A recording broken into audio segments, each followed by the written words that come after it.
Good morning. Today I'm pleased to be joined by Secretary of Public Safety Eddie Buffalo, Secretary of Transportation Joey Hopkins, Colonel Freddie Johnson with the State Highway Patrol, Major General Todd Hunt of the North Carolina National Guard, and Emergency Management Director Will Ray. Thank all of you for watching as we share the latest updates on Hurricane Erin. Hurricane Erin is currently a Category 2 hurricane that will likely strengthen over the course of the day today. The storm remains dangerous and is already impacting lots of people here in North Carolina. Folks on the coast need to take care. Based on the current forecast, we are anticipating coastal flooding from massive waves, tropical storm force winds, and tidal and storm surge for much of the state shoreline, especially the Outer Banks from this evening through Thursday. Life-threatening rip currents for most of the week. No one should be in the ocean. And extensive beach erosion along much of the coast. Local states of emergency have been declared in Currituck County, Dare County, and Hyde County. Mandatory evacuations are in place for Ocracoke and Hatteras Islands. If you are under an evacuation order, take action now before it's too late. You can find shelter at the state-operated disaster shelter located at 113 Wilcox Street in Warrenton, North Carolina. Pets are allowed at the shelter. I want to thank Warren County Emergency Management for hosting the shelter guests and the General Assembly for helping to fund it. Yesterday, I declared a state of emergency across North Carolina to facilitate our emergency response and to keep you safe. This statewide state of emergency enables us to send critical resources from across the state and around the country to respond. We've activated a cross-agency storm response that includes the Department of Public Safety, the Department of Transportation, the North Carolina National Guard, the State Highway Patrol, and many local partners. Our state emergency response team stands ready to quickly and decisively respond to any needs along the coast.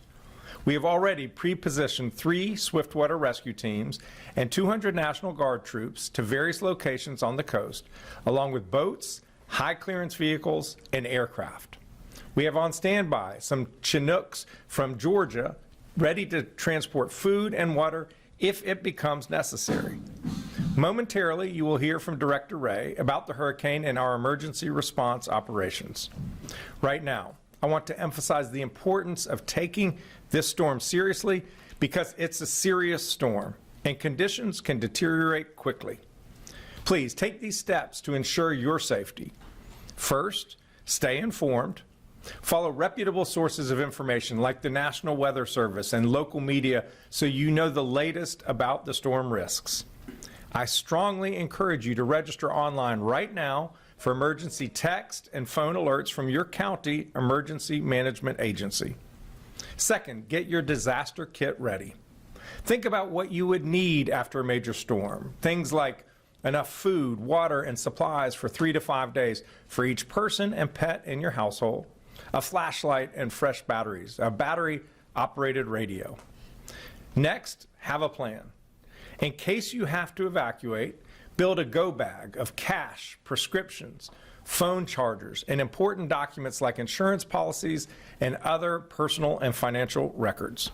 Take photos of whatever you own that is valuable in case it gets destroyed. Know your evacuation plan and how to connect with your family after the storm.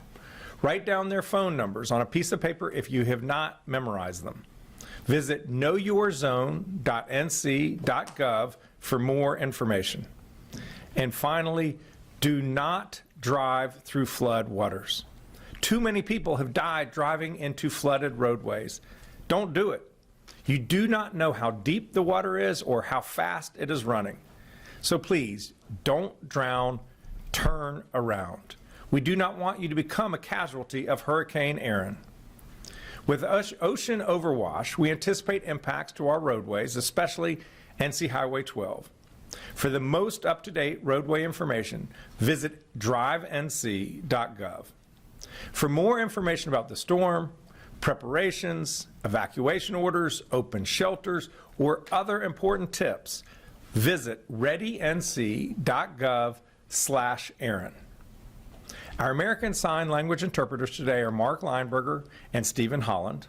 Behind the scenes, our Spanish language interpreters are Jackie Matevier and Yasmin Palizzi. At this time, I'll turn it over to Director Will Ray. Thank you, Governor, and good morning, everyone. Erin remains a dangerous hurricane, but as the Governor mentioned, the storm is forecast to remain offshore. While it may fluctuate in strength over the next day or so, Erin will remain a hurricane while making its closest approach to North Carolina late today and into tomorrow. The system is expected to turn northward today and then northeastward tomorrow, gaining forward speed while moving away from North Carolina. A tropical storm warning is now in effect from Beaufort Inlet north to Duck, and a storm surge warning is now in effect from Cape Lookout to Duck. If you've been asked to evacuate, please do so now, before conditions deteriorate and roads become impassable. Do not drive around barricades and do not drive through flooded waters. You cannot judge the depth or speed of floodwaters from inside your vehicle. I want to remind everyone, regardless of the track of the center of the storm, dangerous conditions can be felt far from the eye, especially with a system as large as Erin. Regardless of her track, moderate to locally significant impacts are expected along our coast and expected to peak today and into tomorrow. Extremely large, dangerous waves forecasted around 20 feet in height, along with storm surge of 2 to 4 feet on top of the surf, will likely impact the dunes along portions of the North Carolina coast, especially east and southeast facing beaches and the Outer Banks. Numerous roadways will likely become impassable, especially on Highway 12, as the Governor mentioned, and in communities on the barrier islands. This will be a longer duration event, with coastal flooding expected over several high tide cycles. We will see rain bands trailing Erin that will also impact the area, already saturated soils across the area, which could lead to extended impacts. Please be sure to have multiple ways to receive weather alerts, especially during the overnight hours. You need to be informed by receiving information from reputable sources of information and have a plan to protect yourself and your family. Hurricane Erin is already creating extremely dangerous and life-threatening rip currents for all of the North Carolina coast that will linger through the week. We've seen a high number of rescues along the coast, and you should avoid swimming anywhere on the North Carolina coast right now.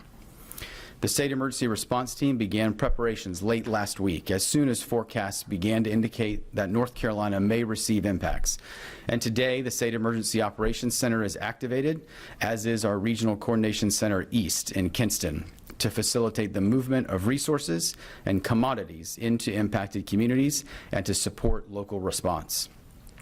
Yesterday, North Carolina Emergency Management deployed 3 of our state's swiftwater rescue teams from partners in the North Carolina Marine Patrol, North Carolina Wildlife Resources, and a joint team made up of the Wake Forest Fire Department and Knightdale Fire Department, as well as 3 of our state's search and rescue task forces from Buncombe County, the Charlotte Fire Department, and the Greensboro Fire Department, all of which have water rescue, structural collapse, and wide area search capabilities. These search and rescue assets are positioned in eastern North Carolina to quickly respond to assist first responders and local emergency managers with response needs.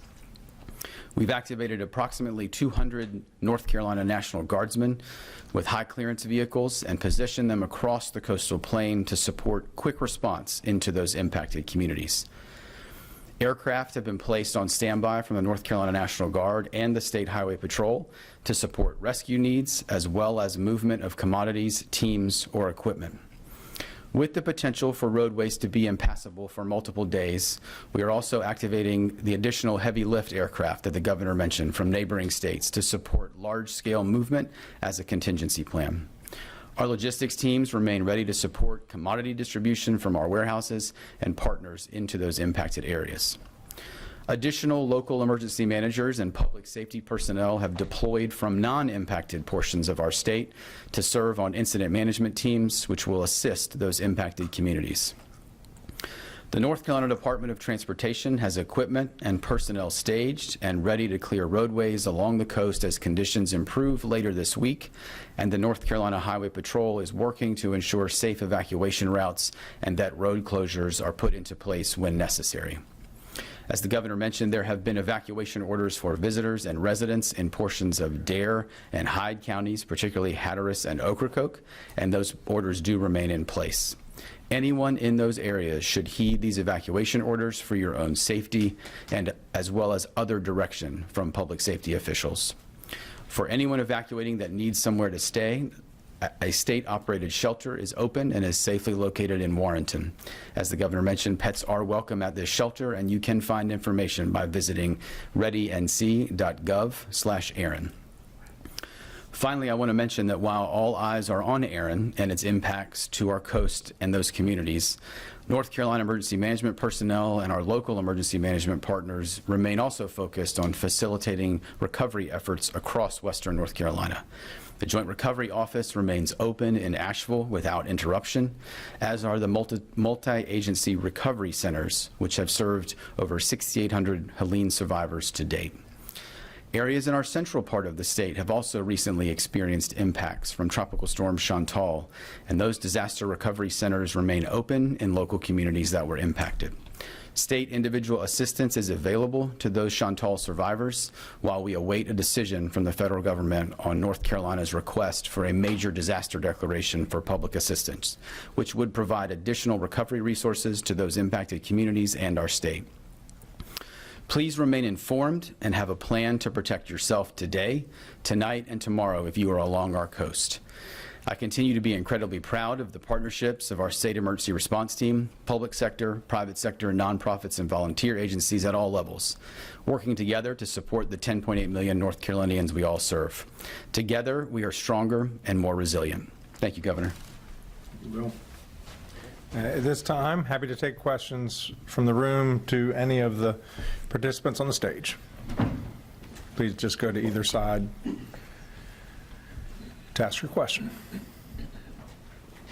Thanks, Governor. Laura Leslie with WRAL. We reported yesterday that we're still waiting for hundreds of millions of dollars, I gather, from aid from FEMA. Can you talk about whether that's going to impact our ability to respond to Erin? And, has the federal government been a good partner in getting ready for this hurricane season? Well, I want to acknowledge and express my appreciation to FEMA and the Department of Homeland Security. Yesterday, we got word that about $85 million of the previously approved projects, that reimbursement will be released. We've not yet received the money, but every indication is that those funds will be coming shortly. Now, we still have $100 million in other projects that are due for reimbursement, and it creates real financial strain, especially for the local governments, but also the state. And so we'll continue to work with our federal partners to make sure that the reimbursements are processed as quickly as possible. And then we'll have to wait and see what the impacts are for Hurricane Erin to see whether we need federal assistance as it relates to this storm. Is this taking longer than usual? I think it has taken longer than usual. That's true. And just one follow-up question, and that's about reputable information. You mentioned that, and so did Director Wray. We've seen a lot of misinformation and AI on social media out there about this storm. In particular, is there anything the state can do about that, and what do you recommend that people do in order to make sure they're not getting taken in by scams or other misinformation? I think if you want to truly know what's going on with the storm, I would watch weather channels, I would watch local TV news, I would listen to the National Weather Service. I would go to those sources.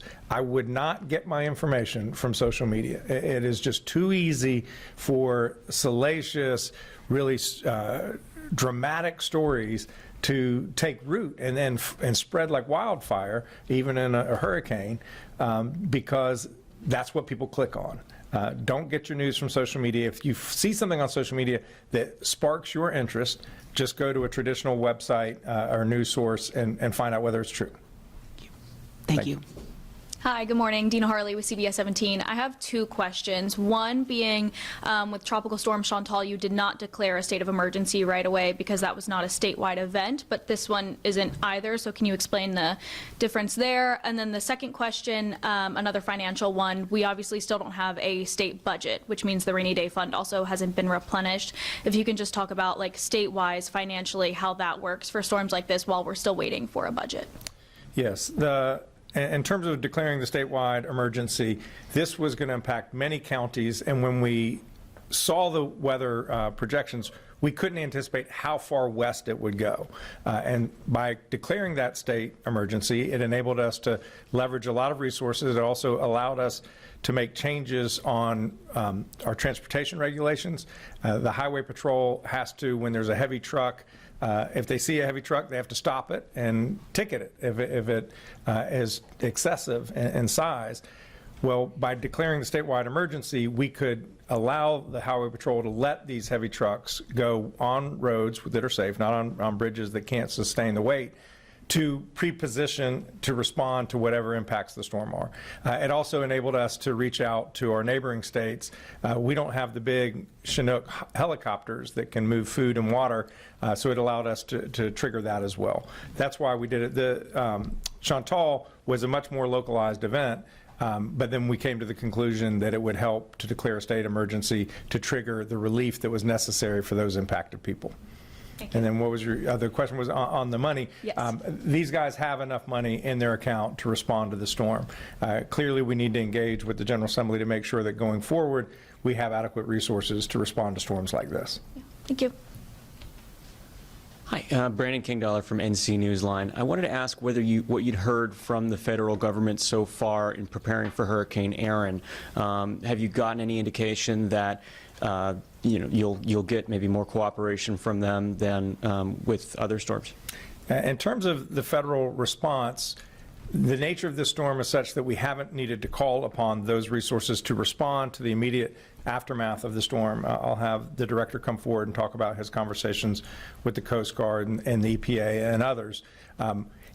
We don't know what the extent of the damage is going to be. If it ends up being substantial, then at that point, we're going to have to reach out to the federal government to help us with the recovery, and we just have to wait and see. I'm hopeful that they will respond favorably. Okay, thank you. And why don't you talk about your response to the federal government? Thank you, sir. So I think just in follow-up, I think a couple of things. We have talked to FEMA leadership over the last couple of days daily about just impacts, what we're planning on, anticipated gaps or barriers, and what we may need. And so I think have very good open dialogue with FEMA, senior FEMA leadership right now, if there should be a need, as well as out of our regional headquarters that's based in Atlanta. At this point, as the governor said, I think we're not anticipating significant federal resources to support response. I think as we move through the event, we will continue to reassess that.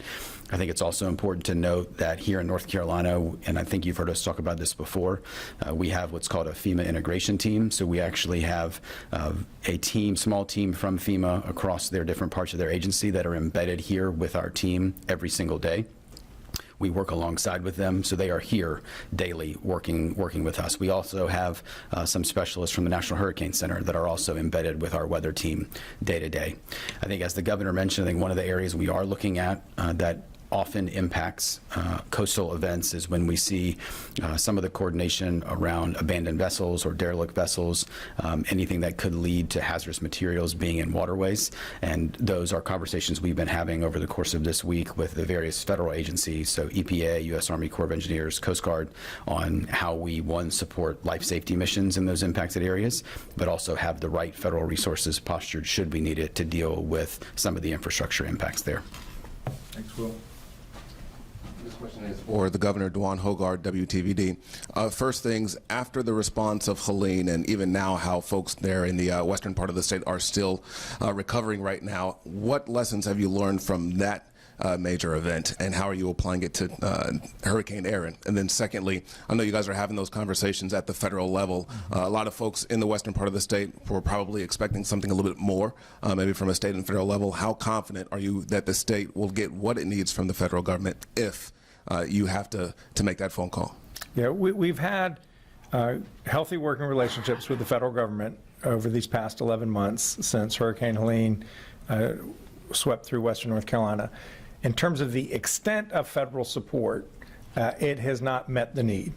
If you put together, aggregate all of the different types of federal relief we've gotten, whether it was through FEMA or the U.S. Department of Transportation or the Army Corps of Engineer or whatever Small Business Administration, we're at about 8% of the overall damages, which was $60 billion.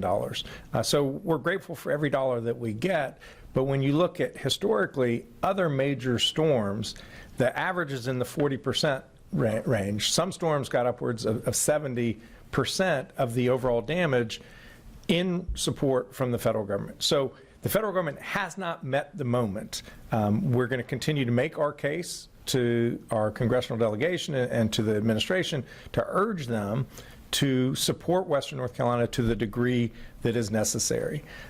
In terms of what lessons that are learned from that relationship to the east, we just have to wait and see what the extent of the damage is and whether it has any impacts on our ongoing ability to get the support we need from the federal government.